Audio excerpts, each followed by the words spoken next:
All right, what is up, everyone? This is Evan Carthy from evancarthy.com, and it is the 14th of February. Happy Valentine's Day. So we're just going to go over the charts here real quick. So starting off, we have the S&P 500, the E-minis right here. So as you can see from today, price started off down over here, went up, and then hit in between this is the 50 to 61.6 of the previous day's high and low. Now as you can see, it bounced off of there, hit the 50, hit the 61, and then found the support in this area today. So that was about it for the blue. There's the blue lines that are the previous day highs and lows. So yeah, that's basically what just happened. Pretty much just a range day is all it was. You can see it open. You can see it start up, hit the low down here, hit the high up here earlier today, and then came back down to the lows, tested it, made a new low, and then bounced off that to finish the day over there. So pretty much a range day, all it was. So there were a couple setups that were here. I didn't take any trades in ES today. The ones I took were in the Nasdaq gold and I think the Russell at all.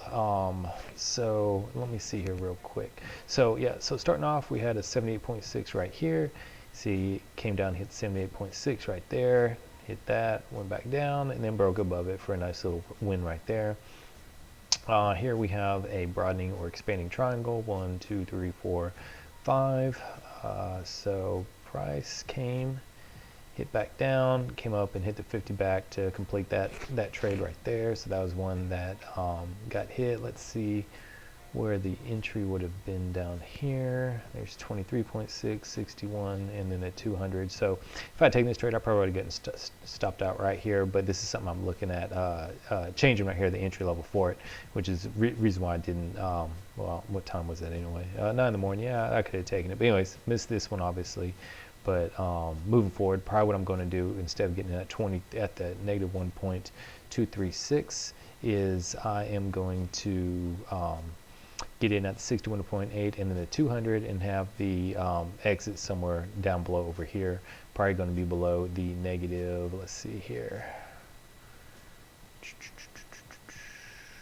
negative 1.236 is what it's going to be. Yeah, there we go. So probably I might have the stop loss somewhere right around here. Then the exit is going to be at the negative 2.368, negative 1.236 area right there. So I'm going to look at that this weekend because I really think that's where it's going to go, because I kind of tripped me up earlier today in another trade that will go over here in a little bit. But anyway, so that was that one. Then we had a couple other trades, 78.6 trades. There's the base, comes up, hits 70.6, retrace backs up, breaks back down, and definitely goes down low enough to hit the negative 1.236. Yep, there it goes right there. That one's done. There's another one over here. These would have been off the 1 minute chart. You can see there's the base up 70.6, goes up, doesn't break that high up there, comes back down, easily hits the, that would have been a really good trade to be honest, the negative 0.236, takes you out there, and then going up the other way up here, see there's the high, there's the base for it, comes up, and then comes down and makes the anchor right there, and then we're just waiting for it to come back up again. So it really doesn't break out till it gets right over here, because let me show you here the 1 minute chart. What we use to filter that to make sure we're not getting in too early is the shift pitchfork. So filtering that out right there, you can see it breaks up and then goes straight back down for it. So technically this, you could have gotten in right there, and obviously that would have been, oh, there's this thing. Yeah, so I'm trying out this pointer focus trial thing right there. So anyways, to hopefully you can see my mouse better on the videos. So yeah, it did close above right there, so you could have taken it, but as you can see, you would have get in really quickly, but it didn't matter anyway. This would have been lost because the stop loss would have been right around right here. It broke out of it. But one thing I am looking out for this trade is I have noticed is that when price does go against you like this, when it goes back and hits the negative 1.68 the other area, that seems to be a lot of support. Then it brings it back up. But anyways, it's just one of the little things. So probably had to chalk this one up to a loss if I had taken this one, because it did meet the criteria. If it closed outside the shift pitchfork to go up, you can see it broke back down and then eventually broke back up. But so that probably would have been lost if I had taken that one right there. And then that was basically it for the rest of the day for the S&P 500 trades. So next week, what we're looking for right here, you have 1, 2, 3, 4 right here. So I'm looking for next week to it going up over here, create a new high, and that will be another expanding triangle up here. So you have the 1, 2, 3. There's the first point, low point 2, higher high 3, lower high or lower low 4, and then expecting a higher high 5. So looking to short it, but like I said, the way I'm looking at trading it is not getting in until, if this does even happen, price hits the negative 1.618 up here rather than the negative 0.236, just because for me the risk reward is just too great for it. I don't like it, so look for that. So data goes up there, but we'll see what happens. All right, then the Russell today. Russell pretty much had a down day. Opened up here, was wafting around the 50 to 618 box. Went up, made a high, and then pretty much just sold off the rest of the day till down here at the very low, and then found some support and based back up. So probably what it hit down there is, yeah, it came pretty close to the previous day low, but didn't hit that. But for some reason found support down there. Let me take that off. And what did it find? Yeah, about the 78.6 level, or that's probably even the 88.6. So that decided that was the support level for today. Just a couple of the 78.6 trades right here. You can see one right here broke above it. That's an easy win right there. This one, why'd that thing just get moved? Oh well. That one wasn't a valid one. Here was one. There's the base, went up, hit back down here, and that would have been an easy win right there.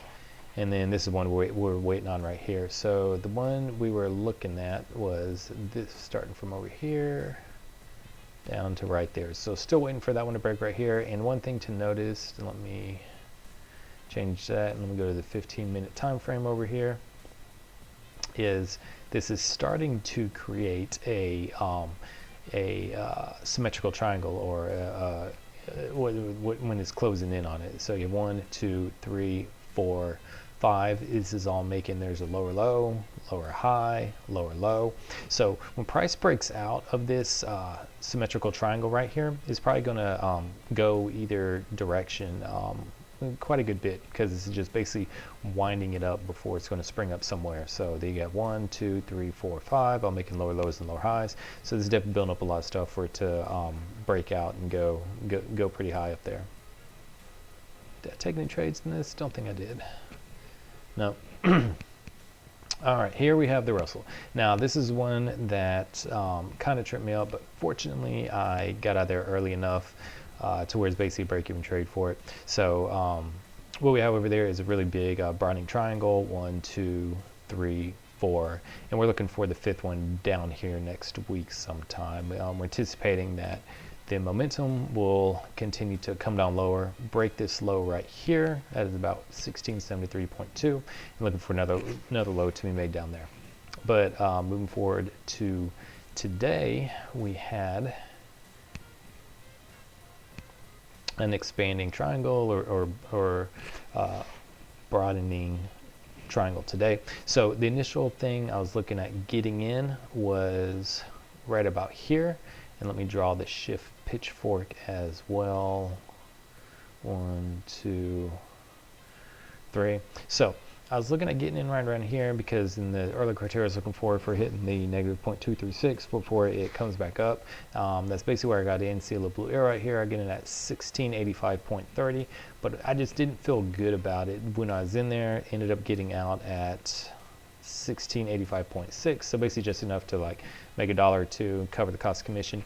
And the reason why is the next chart we go over the Nasdaq. There was a short setup for the 78.6, and I was in that as well, and so I didn't want to be long in this trade because I just felt like there's going to be some more downside to it. So got out. It did continue to go down lower, but probably if I'd stayed in where normally my stop loss would have been, which would have been probably right around here somewhere, probably got taken out, and that would have been a loss for the trade. But as you can see, it did get some support off of here before it moved back up, and then eventually I believe this trade did get completed. Yeah, it did get completed up there. It hit the 50%, so that trade is completed. One thing I was looking at is when this shift pitchfork did break out over right here going long, but I just couldn't pull the trigger right there today. So I was looking forward to break out, consolidate, get back in a little bit, and then get out closer to the 50, but didn't do it, neither here nor there. But that was the Russell, and then yeah, what we're looking for again is more movement to the downside next week for the Russell to complete this, to break that low right there of 1673.3. So looking for more weakness in the Russell. Now for the Nasdaq right here, I had a 78.6 trade, got in here today. This is it right here. I was going all along in the 1 minute charts to get in there. Eventually broke out and went down, hit the negative 1.23. Let's see here, that. So we are looking at that. So there we go. I'll just zoom into the 1 minute right here, it'll be easier to see.